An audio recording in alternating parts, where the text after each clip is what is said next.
Hey, what's going on, everybody? This is Justin Wolf from Wolf Customs. And I'm Larry Roberts. Both Justin and myself pride ourselves in bringing only the best outdoor videos, where we show only the reality of the situation, none of the staged drama. So if you want to see what the popular TV shows didn't show, then stay with us and we'll show you the skills and knowledge needed. We'll show our success and our failures. In many cases, these are things that we've never done ourselves, and we're going to be learning right alongside you. But what we won't show is the made-up drama, only put in for ratings.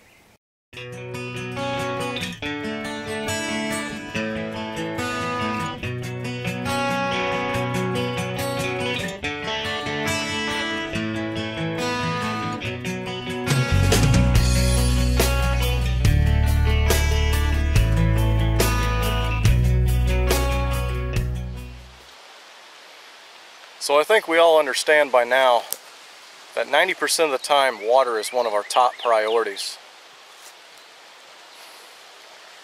In the popular survival shows, oftentimes they find themselves without a container and everything else.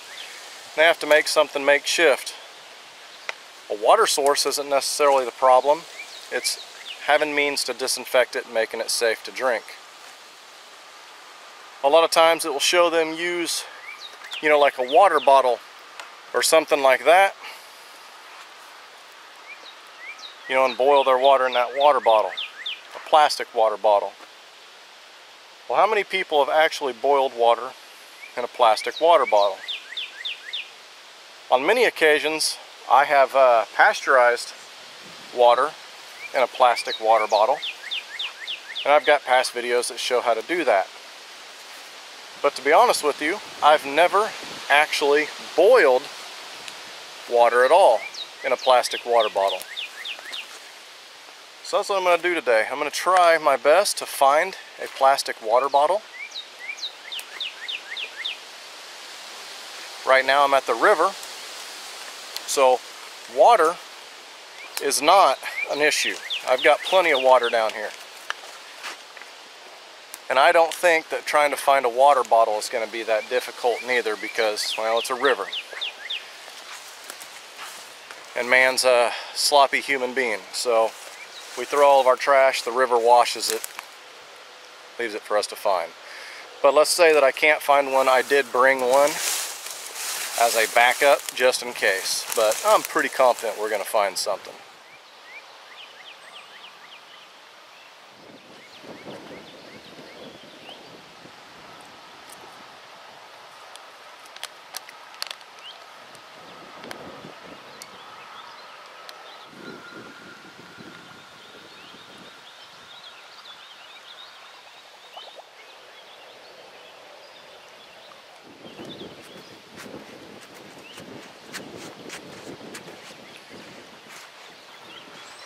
So anybody that's never actually drank water from a water source like this, I really encourage you to do so, because the thing with drinking water straight from a river or a pond or something like that is there's a very unique taste to it.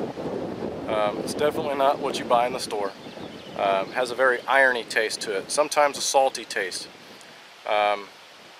So like I said, I definitely encourage people to actually try this stuff, so that way they're not shocked when they do it for the first time. Because as you can see, I mean, it's not Aquafina by any stretch of the imagination.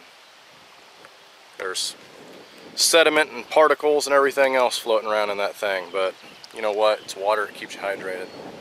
So I want to be able to suspend this water bottle over my fire to keep it from getting really deep in it and everything else. So my next challenge is cordage. Believe it or not, I actually forgot my paracord, because that's what I was going to use. So right now I don't have cordage. So I think is what I'm going to do is I'm actually, if you see behind me, I've got a willow tree, all kinds of willow trees. Oh cool, it's starting to rain. It's been raining for like 2 days straight here, so anyway, I've got a willow tree right behind me. Okay, so I think is what I'm going to do is I think I'm going to strip the inner bark out of it and try to use it as a cordage. So it's really started to rain pretty good right now. It's going to make this challenge a little bit more difficult. But like I've said in the past videos, this is the reality of my situation. So I'm going to deal with it. Now, if I was thinking, if this was actually the legitimate situation I was in, then obviously I wouldn't worry about purifying water out of the river. I would collect rainwater at this point. So, but that's not what the video is on. The video is on purifying water through means of boiling it in a plastic bottle. So that, by God, is what we're going to do.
So I'm not going to get fancy with this stuff. You know, I could take my time and really break it up and reverse twist it and all that good stuff. I just don't think that that's really necessary for what it is that I'm trying to do.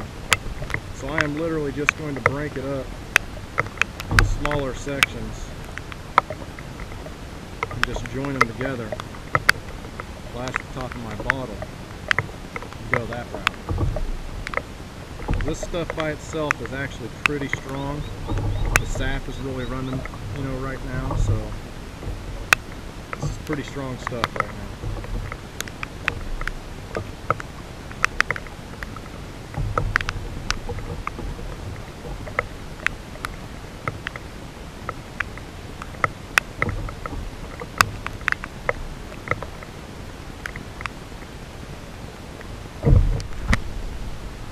So I'm going to hope that on this dead cottonwood behind this bark is drier tinder. There's some fibrous stuff in there that I can definitely use. I hope. We will find out soon enough.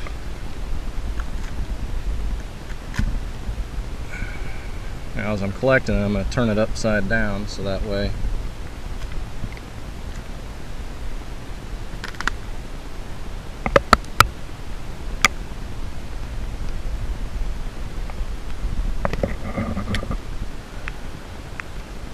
this is not very good stuff at all.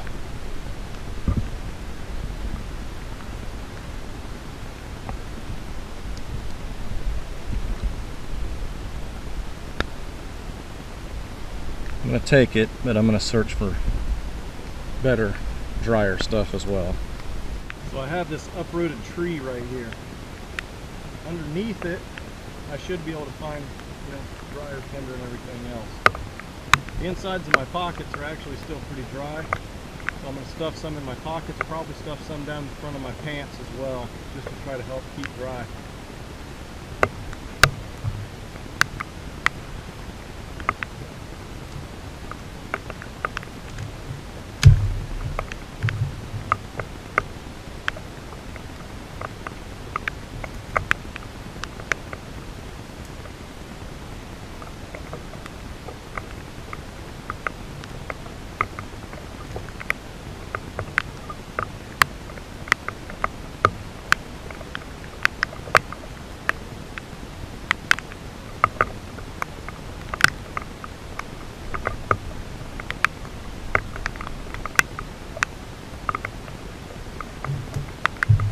still pretty damp, but it's definitely better than nothing. Take a look at this. This piece of wood right here was washed up from a flood as well. So I've stuck my haversack underneath there, and there's all kinds of dry tinder back in there. That is going to be a lifesaver right there. Absolutely going to be a lifesaver. So now I know that I've got tinder. I'm going to take the tinder that I've got, put it back in there, keep it dry. We'll see what we can do.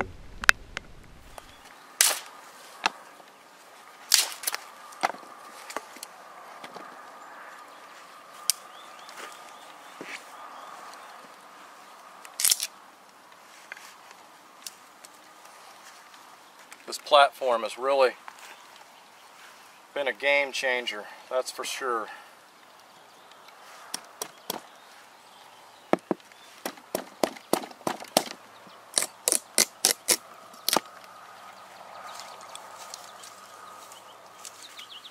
I'm really glad I collected my tinder first, because as suspected, that was going to be the one that was going to challenge me the most. This stuff here, you can see that when I split it out, it's actually pretty dry still on the inside.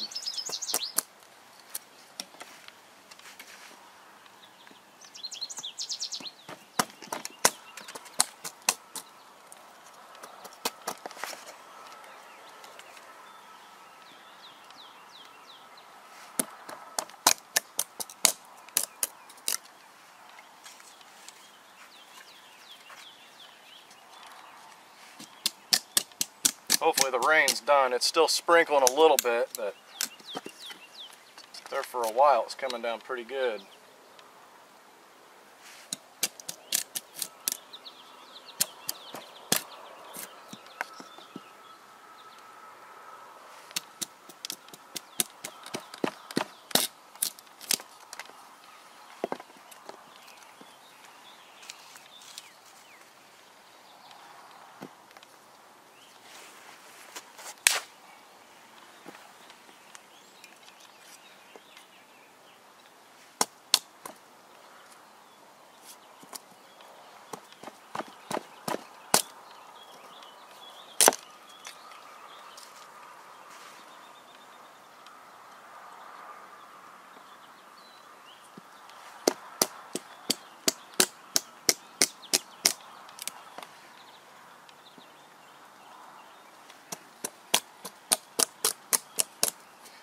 Times like this that you guys don't understand how lucky you are if you have an amazing resource like pine and birch in your area, because this rain wouldn't have been a big deal.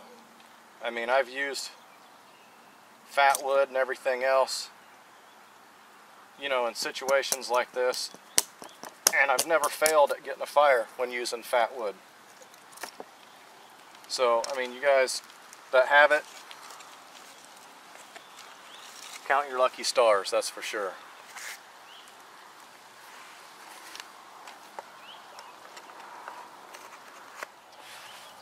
I just used my Laplander. It's on my side. Just cut a couple pieces like this. Because what I'm going to do is I'm just going to baton those things in half and basically use them as a board to lay my wet tinder on.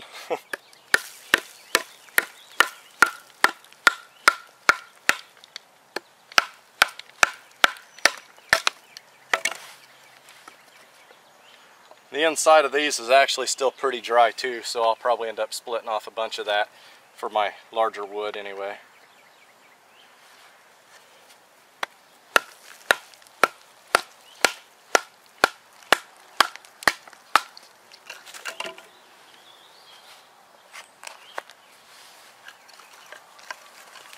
Okay, I'll tell you what, this platform has quickly become my savior. I was able to find some decent tinder underneath there. It's still not perfectly bone dry, but there was a little bit in there. The drier stuff I've put right here in the center. So, made a few shavings as well. Then I'm going to throw on some pencil size pieces of wood and go from there. So let's see what we can do here, shall we?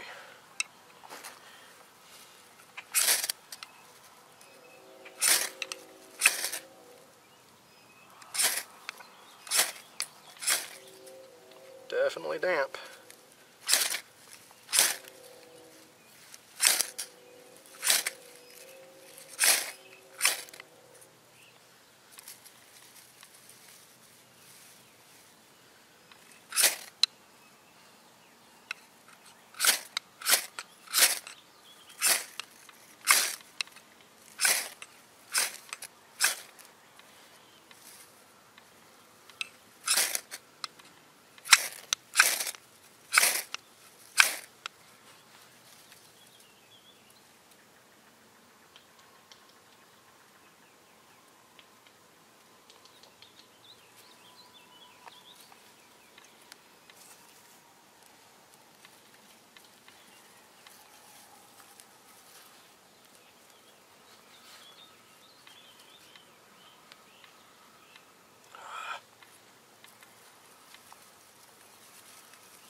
Oh, I would kill for fat wood and birch bark.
Alright guys, well, I don't want this video to turn into a fire making video, and that's quickly what it's becoming. So I'm going to feed this thing up, stoke it up, and we'll get right back to the topic at hand.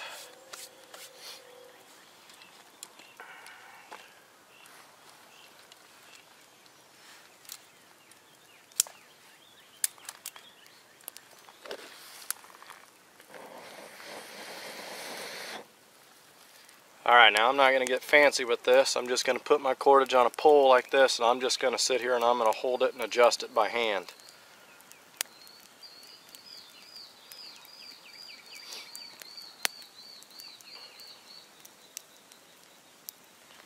I'm going to try to keep my bottle just where the flames are licking the bottom side of it. Where the bottle actually has water in it, it's not really going to melt. But up there at the top,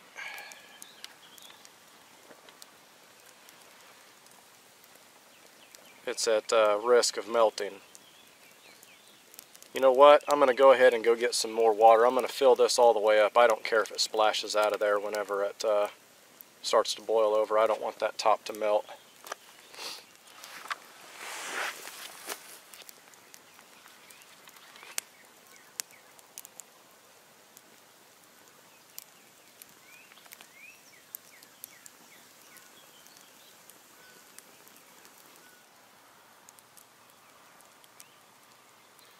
Alright, well, I'm not going to make you guys sit here and watch paint dry. I'll periodically come back to you. let you know what's going on. Well, so far so good. Right now we've got shrimp eyes, which means it started to pasteurize.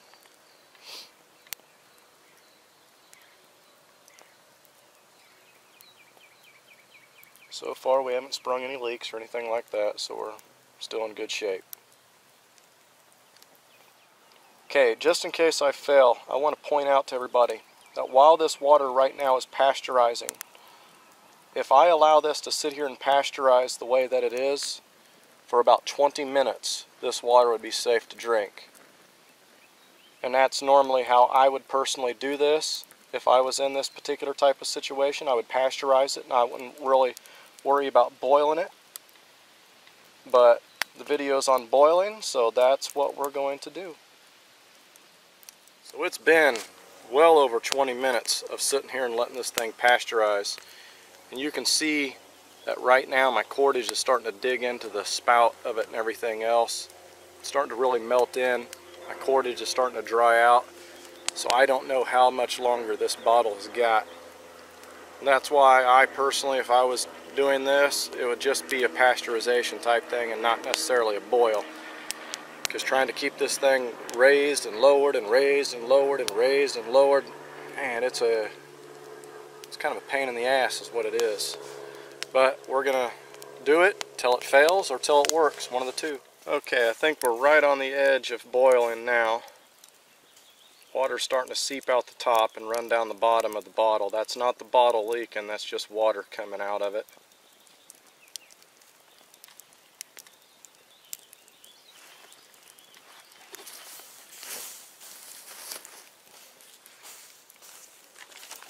And of course, right when we get to the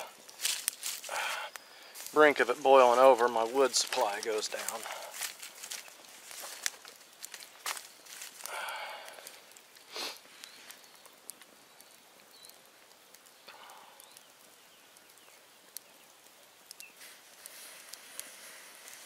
I think if I do this ever again, I think is what I'm going to do is I'm going to, first I'm just going to see what a water bottle can take.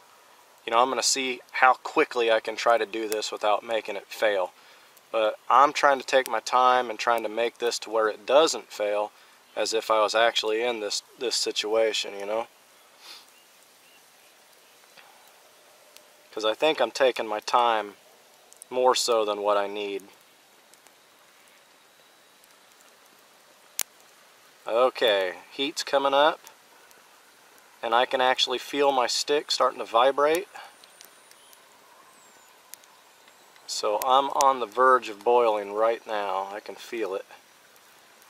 I'm not going to move my bottle off that flame. It's either going to melt through the bottom or I'm going to boil right now.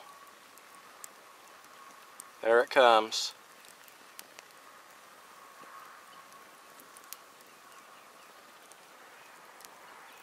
Come on.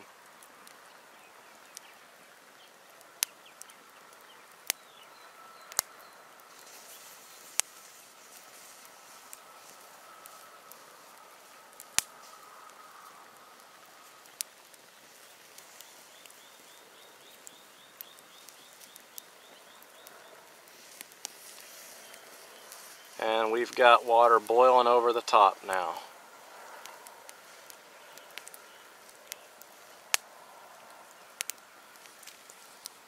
I would personally call that a boil. It's boiling over the top right now.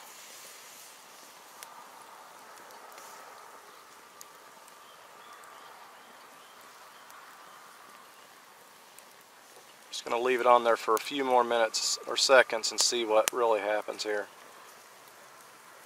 And hopefully you guys can see the water boiling up there at the top.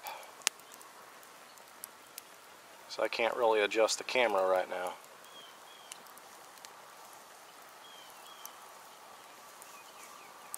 But anyway, either way, we've got a successful boil.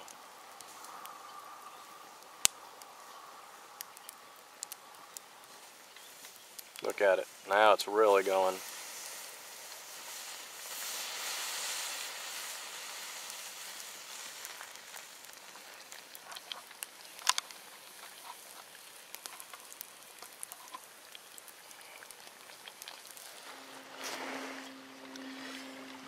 And I'm just going to speed up my cooling time by letting this sit in the river just like this for a few minutes.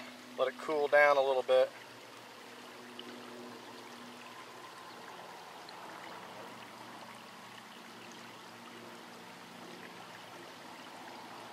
So even after you let this sit in the river, you got to let it sit in there for a good long while. I mean, I just let this sit in there for about 15 or 20 minutes just to get it cool enough to drink. I mean, that heat transfer doesn't really happen very fast. So anyway, the only thing left to do is drink it.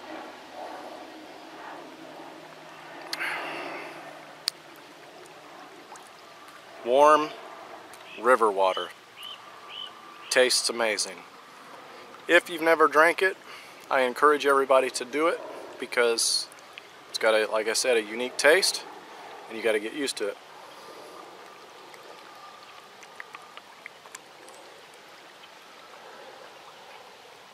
But we worked hard for that water, so we're going to drink it. So hopefully this video doesn't come out to be too terribly long. I do apologize.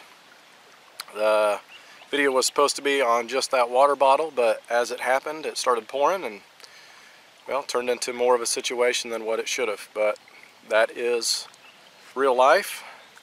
I could have stopped the video and came back tomorrow when it was better weather, but I'm not going to do that. I am going to give you guys the footage as it happens, even when things like that happen. Even if this would have just boiled out the bottom, I would have showed you that fail. That's what these videos are all about. So I hope you guys have enjoyed another episode of Clothed and Confident. Have a good one.